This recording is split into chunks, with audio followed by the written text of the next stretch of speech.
Tu ne connais jamais vraiment quelqu'un tant que le silence ne révèle ce qu'il est. Mais que dirais-tu si je te disais que les intentions cachées ne concernent pas seulement les autres? Elles sont aussi dissimulées, parfois même à nos propres yeux. Aujourd'hui, tu vas apprendre à discerner ce que la plupart des gens ne remarquent jamais. Les apparences sont souvent trompeuses, les masques que chacun porte. La persona selon Jung, t'es-tu déjà fié à quelqu'un qui semblait avoir les meilleures intentions, mais qui a finalement montré un côté complètement inattendu? Peut-être un collègue qui a toujours été serviable, mais qui t'a ensuite mis des bâtons dans les roues. Ou un ami qui donnait des conseils avec un sourire, mais qui te menait toujours sur une mauvaise voie. Ce genre de situation n'arrive pas par hasard. Elle révèle une vérité profonde sur la nature humaine, découverte par Carl Jung. La plupart des gens vivent derrière des masques, et cela concerne aussi bien les autres que nous-mêmes. Nous créons tous, à des degrés divers, ces masques pour exister dans la société. Ces masques ont un nom précis en psychologie analytique, la persona. Selon Jung, la persona est une version ajustée de nous-mêmes que nous montrons au monde. Ce n'est pas forcément un mensonge, c'est une adaptation, un moyen d'être accepté, d'éviter les conflits ou d'atteindre certains buts personnels. Par exemple, au travail, tu peux adopter la persona d'un professionnel sûr de lui, même lors des jours où tu doutes profondément. Dans ton cercle social, quelqu'un peut faire le rôle de l'ami, toujours joyeux, même s'il cache de lourds soucis. Et le problème n'est pas d'utiliser une persona.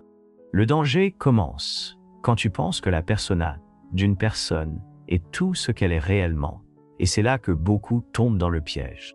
La plupart des intentions cachées restent invisibles, justement parce que la persona sert de façade polie. Ceux qui ont des objectifs manipulateurs, égoïstes, voire prédateurs, ne se montrent presque jamais directement.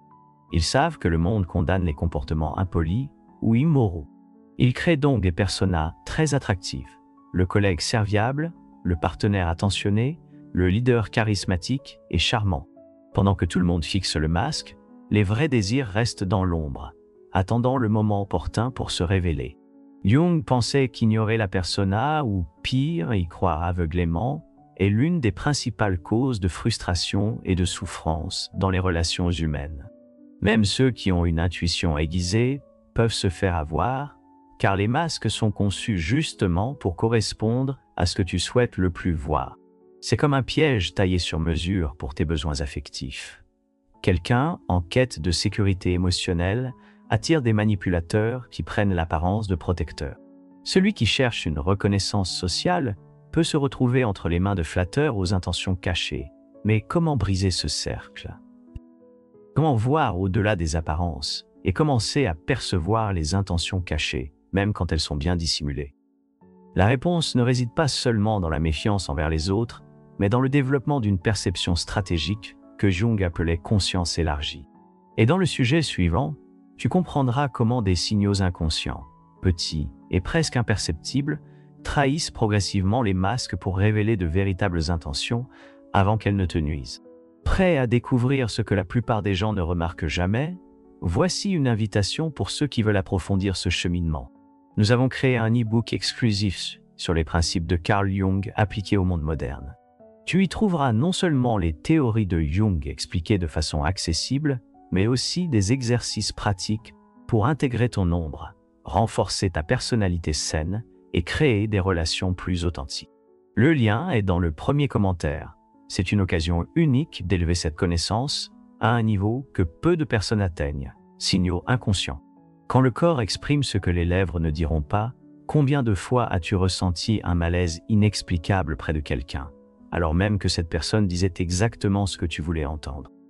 Ce ressenti, souvent ignoré ou rationalisé, est l'un des premiers signaux d'alarme que l'inconscient envoie lorsque les mots ne reflètent pas les vraies intentions. Carl Jung affirmait que l'inconscient perçoit bien avant la raison et ne communique pas par la logique ou des arguments. Il envoie des sensations, des intuitions et de petits signaux qui, pour ceux qui savent les écouter, agissent comme une carte des intentions cachées de chaque individu. La vérité, c'est que nous émettons tous des signaux inconscients. Et plus une personne tente de dissimuler ses véritables motivations, plus son corps finit par révéler ce que ses mots cherchent à nier.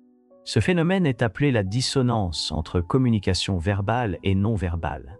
Par exemple, une personne peut dire qu'elle est sereine, mais ses mains tremblent légèrement. Elle peut affirmer sa sincérité, mais évite le regard ou touche fréquemment son visage. Des gestes typiques d'inconfort et de dissimulation. Les micro-expressions et les mouvements du corps sont difficiles à contrôler, car ils dépendent du système nerveux autonome.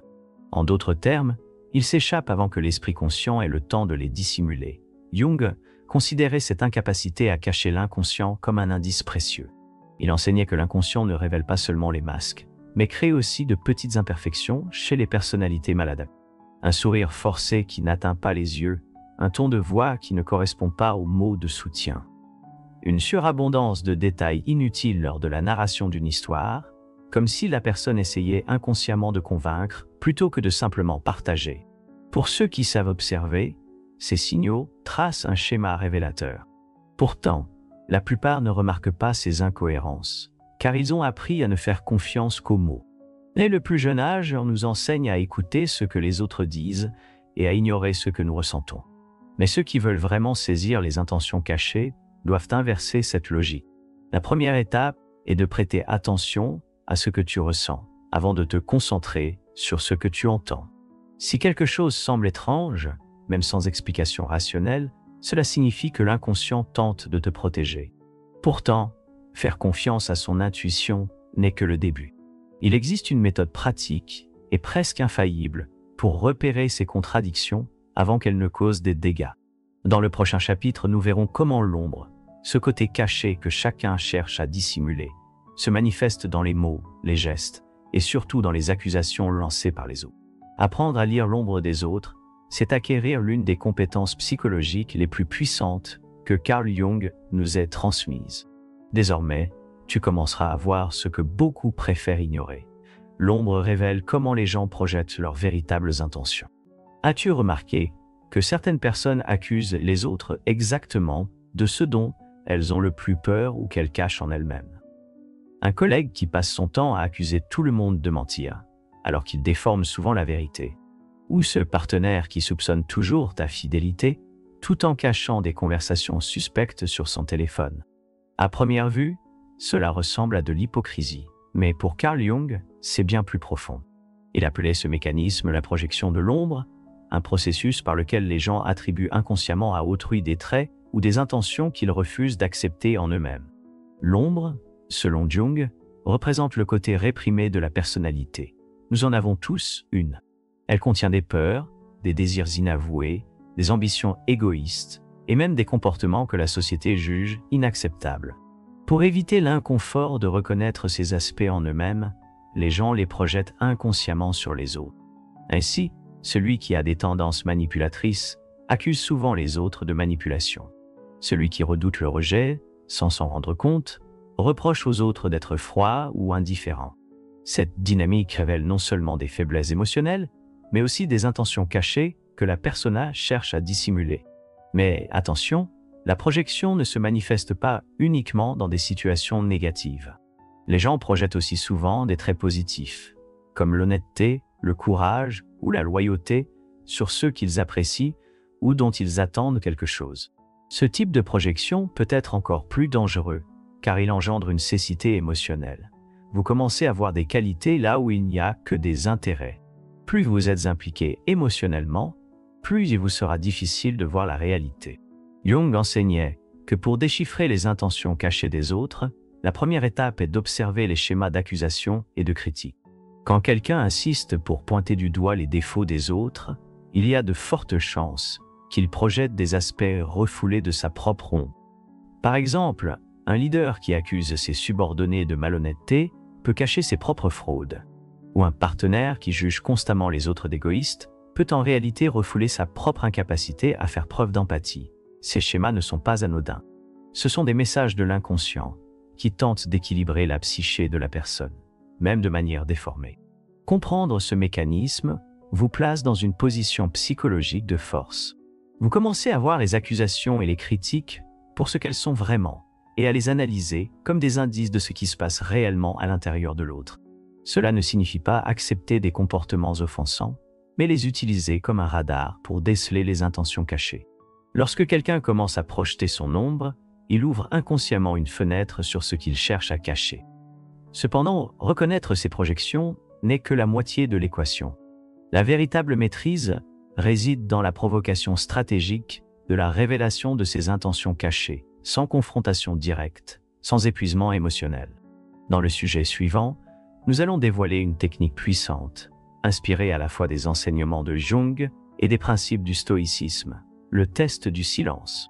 Une méthode simple mais très efficace pour que les masques tombent naturellement. Et crois-moi, après avoir appris cette technique, peu d'intentions cachées passeront inaperçues.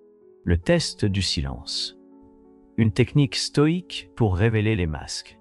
Imagine que tu puisses faire en sorte que les intentions cachées des gens soient révélées sans prononcer un mot. Cela semble impossible? Pas pour ceux qui comprennent les lois profondes du comportement humain, comme l'enseignait Carl Jung et les anciens stoïciens. Il existe une technique silencieuse, presque imperceptible, qui force les masques à tomber et ne nécessite ni confrontation, ni discussion, ni jeu émotionnel. Il suffit de maîtriser l'art du silence stratégique. La plupart des gens ont un besoin compulsif de valider leurs intentions par les réactions des autres. Ils recherchent l'approbation, la complicité ou la soumission pour maintenir leur masque en place. Lorsque quelqu'un rencontre une personne qui ne réagit pas comme prévu, cela les déstabilise. Jung savait qu'un manque de réponse oblige l'inconscient à s'effondrer. Les personas créés pour manipuler les réactions échouent lorsque ces réactions ne se produisent pas.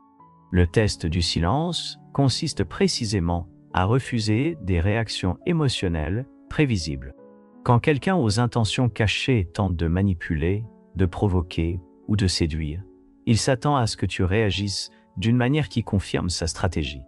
Cela peut être la peur, la colère, la culpabilité ou l'enthousiasme. Le silence interrompt ce cycle.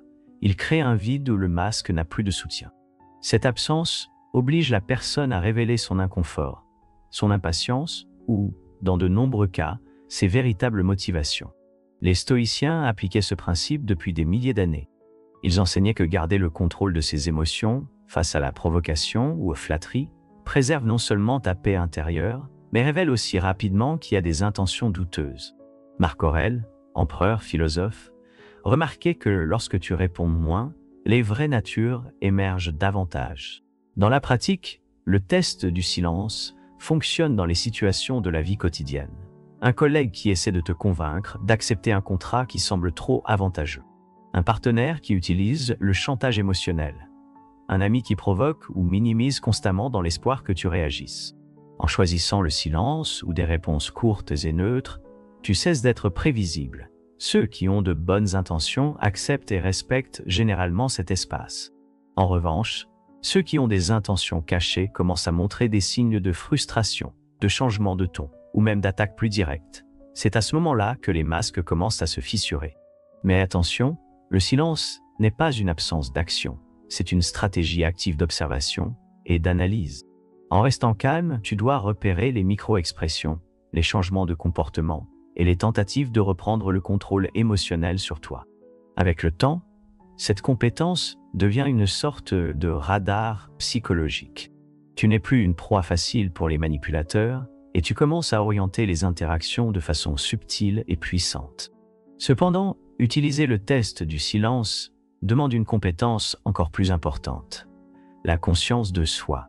Sans elle, le silence peut se transformer en simple passivité ou apaisement émotionnel.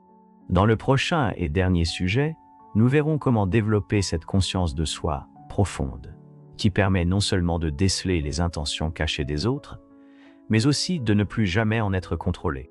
Et lorsque tu maîtriseras cette dernière étape, tu comprendras que la capacité à décrypter les autres a toujours été surtout liée à ta capacité à te comprendre toi-même. Le pouvoir de la conscience de soi, ton bouclier contre les masques et les manipulations. Tu peux apprendre toutes les techniques du monde pour déceler les intentions cachées, maîtriser la lecture du langage corporel, comprendre l'ombre et appliquer le silence stratégique. Mais si tu ne développes pas la conscience de soi, tout cela sera comme utiliser une boussole déréglée. Carl Jung disait clairement, « Celui qui regarde à l'extérieur rêve ». La véritable protection contre les manipulations extérieures commence au moment où tu commences à voir tes propres masques, tes propres ombres et tes propres faiblesses émotionnelles.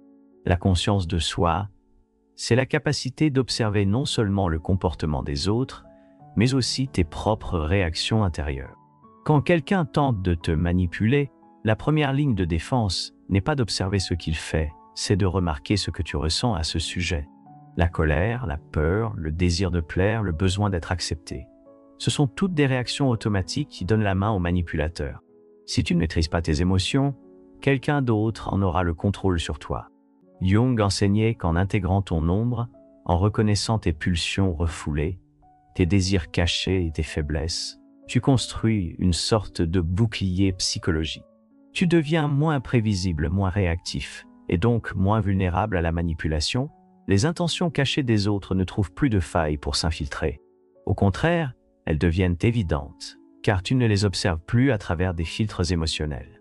Tu vois enfin ce qui est réellement là. Pour développer cette conscience de soi dans la pratique, il est essentiel de cultiver chaque jour des moments d'auto-observation, d'analyser ses réactions face aux situations difficiles, de remettre en question ses propres intentions, de reconnaître quand votre persona agit par peur ou par désir d'acceptation. Le travail intérieur demande de la discipline, mais il offre une liberté émotionnelle que peu parviennent à atteindre. Et voici une invitation pour ceux qui souhaitent approfondir ce cheminement. Vous y trouverez non seulement les théories de Jung expliquées simplement, mais aussi des exercices pratiques pour intégrer votre ombre, renforcer une persona saine et bâtir des relations plus authentiques. Le lien est disponible dans le premier commentaire. C'est une opportunité unique d'élever cette connaissance à un niveau que peu explorent. Maintenant, avant de conclure, j'aimerais savoir, avez-vous identifié quelqu'un de proche qui porte un masque ou tente de dissimuler des intentions cachées? Comment avez-vous géré cette situation? Partagez votre expérience ou vos questions dans les commentaires. Créons un espace d'échange où nous pourrons tous apprendre ensemble. Et n'oubliez pas de laisser un pouce bleu et de vous abonner à la chaîne si ce n'est pas encore fait. C'est le meilleur moyen de soutenir notre travail et de recevoir davantage de contenu transformateur comme celui-ci. Et pour ceux qui sont restés jusqu'ici, mes sincères félicitations. Peu ont la discipline et l'intérêt profond nécessaire pour chercher ce type de savoir. En récompense, je vous laisse un film complémentaire à l'écran final qui élargira encore votre capacité à comprendre non seulement les intentions cachées des autres, mais aussi le but caché de votre propre vie. Merci beaucoup d'avoir été avec moi jusqu'à la fin. À bientôt dans la prochaine vidéo.